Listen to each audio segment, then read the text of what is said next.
throughout North America and Europe. And the idea to do what I'm going to tell you about today really started to make itself manifest to me when I was in Europe. First of all, in Scandinavia, surprisingly enough, and then in Eastern Europe.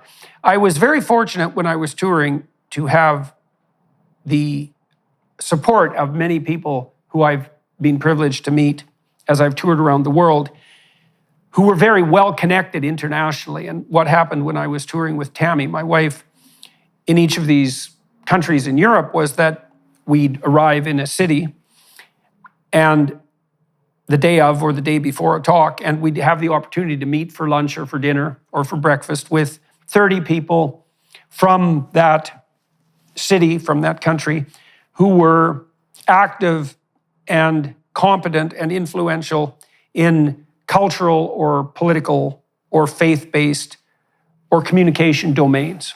And so it gave us an opportunity to get a snapshot of the local environment. And you can't become an expert about something as complex as a city or a country in one day, obviously. But if you have 30 people with you for a couple of hours, you can certainly at least hear about what is of concern to them and to everyone that they're in communication with.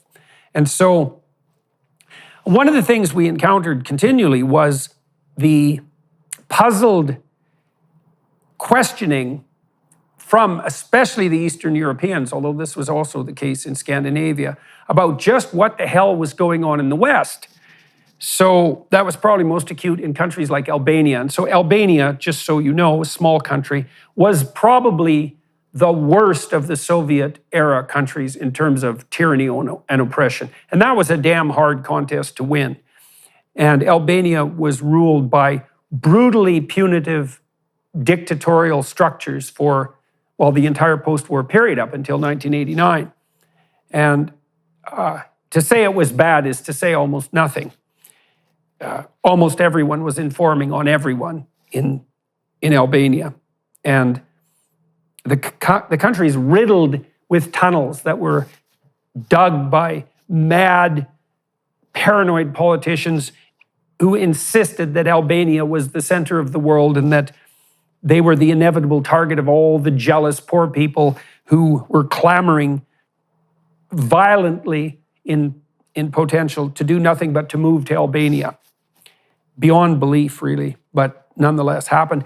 All these Eastern Europeans, they suffered under the brutal rule of the radical left ethos from 1945, sometimes earlier, until 1989. And then, of course, underwent quite the period of catastrophic collapse after that. And they're looking over at the West thinking, what in the world are you people doing, toying with these ideas when the evidence is crystal clear that they devastated the lives of 100 million people, took the lives of 100 million people, devastated the lives of far more, and laid our countries to waste. Don't you understand? And so I'd certainly thought the same thing, being in the West, and it was very interesting to see that echoed by the people whose lives had included sojourns under those systems of oppression. Now, you might say, if you're cynical, well, you only